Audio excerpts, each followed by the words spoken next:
اللہ کے رسول پر قرآن نازل ہوا تو آپ کی عمر 40 سال کی تھی. حضرت ابوبکر اور عمر نے 40 سے زیادہ کی عمر میں قرآن سیکھا. سمیہ نے 60 سال کی عمر میں قرآن سیکھا. جو 40 سال سے زیادہ کی عمر کا مسلمان قرآن سیکھنے کی کوشش کرے گا اللہ اس کو قرآن سیکھنے کا ثواب دے گا اور جناب محمد رسول اللہ صلی اللہ علیہ وسلم کی عمر میں قرآن سیکھنے کا دورہ کرے گا.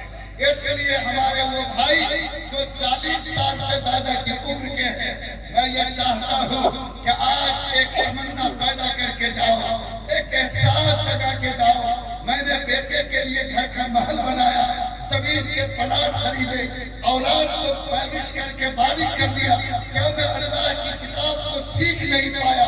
میں دنیا سے مر جاؤں بغیر اس کتاب کے پڑھے ہوئے؟ ایسا نہیں ہو سکتا. اگر یہ احساس اپنے اندر پیدا کر لو, میرا یقین ہے کہ آج 40 دن کے لیے جو جماعت میں جاتا ہے وہ بھی کوئی نہ کوئی قرآن کی سورت کو سیکھ لیتا.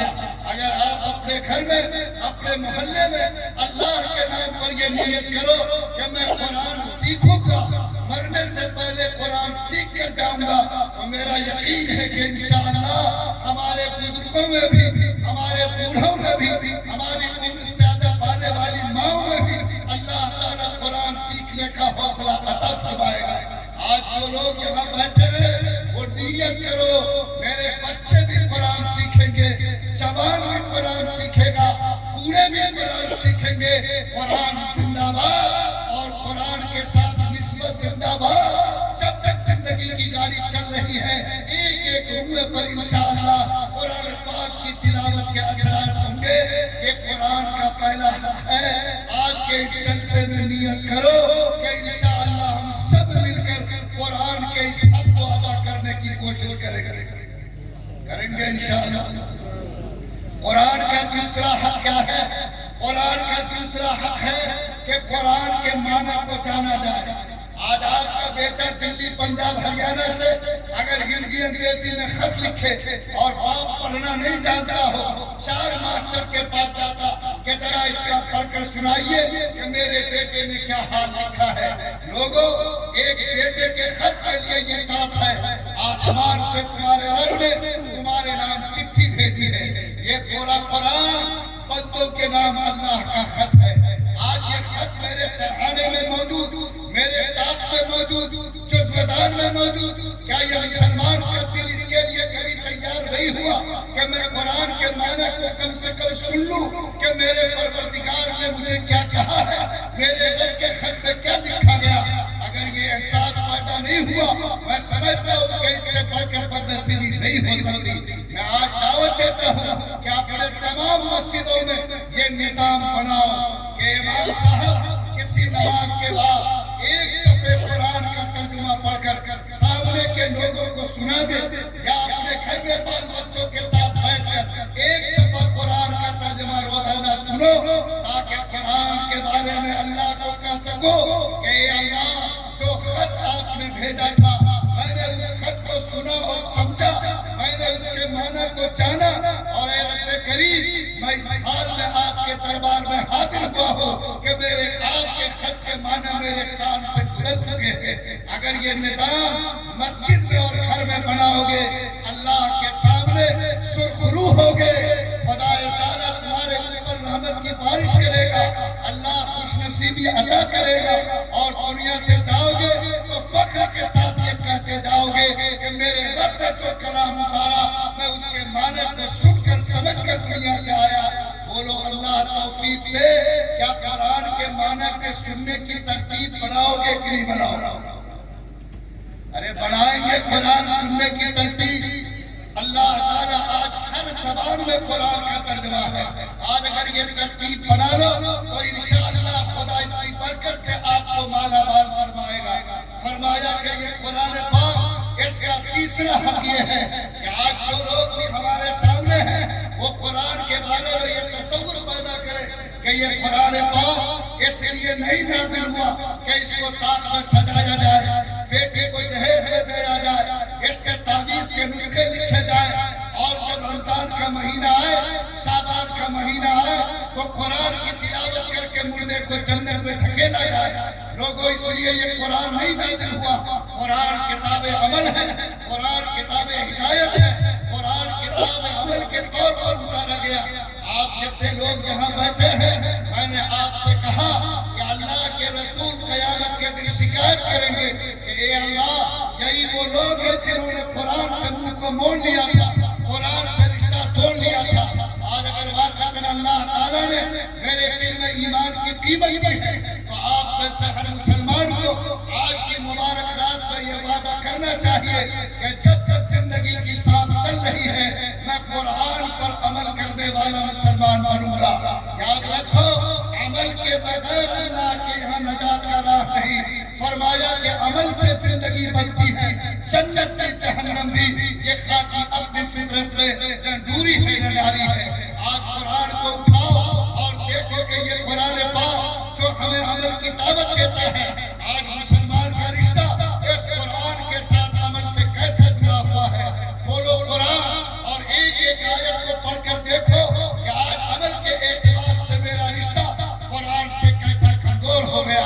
اللہ قرآن میں فرماتا ہے الا لعنت اللہ علی الکاذبین، کہ اے لوگوں سنو، جو بندہ زمین پر جھوٹ بولتا ہے اللہ کی اس پر لعنت اترتی ہے۔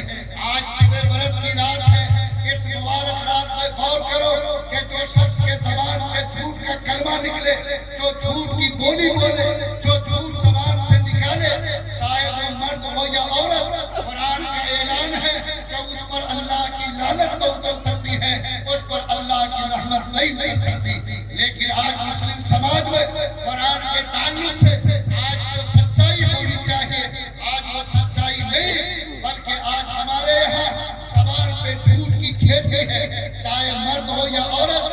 آج دوسرے لوگ 1500 کے لیے جھوٹ بولتے، لیکن میری قوم آج 5 روپے میں جھوٹ بولنے میں شرم محسوس نہیں کرتی۔ لوگوں یاد رکھو، اگر واقعی ہم مسلمان ہیں، قرآن آواز دیتا کہ سچائی کو اپنی پہچان بناؤ، سچ بولو اور سچ کو اپنی زندگی کا شیوا بناؤ۔ لوگوں، ایک 12 سال کا بچہ ہے جو راستے میں پڑھنے کے لیے جا رہا ہے، ڈاکیوں نے اس کو گھیرا اور کہا کہ بیٹا میں تمہارے گھر سے اور تمہارے بدن سے مال لینا چاہتا ہوں۔ ڈاکیوں نے اپنے بدن کو تلاش کیا، ایک کوڑی نہیں ملی۔ ڈاکیوں نے پوچھا کہ بیٹا تمہارے پاس کچھ پیسہ کوڑی ہے؟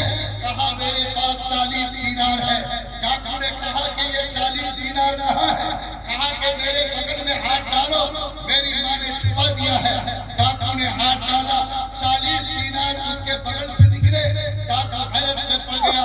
ڈاکو نے کہا کہ اے بیٹا اگر تم جھوٹ بول دیتے تو میرا ہاتھ تمہارے دینار کو نہیں نکال سکتا تھا۔ وہ بیچارہ یہ سن کر وہ بچہ جو 12 سال کا ہے، اس کا چہرہ غصے سے لال ہو گیا۔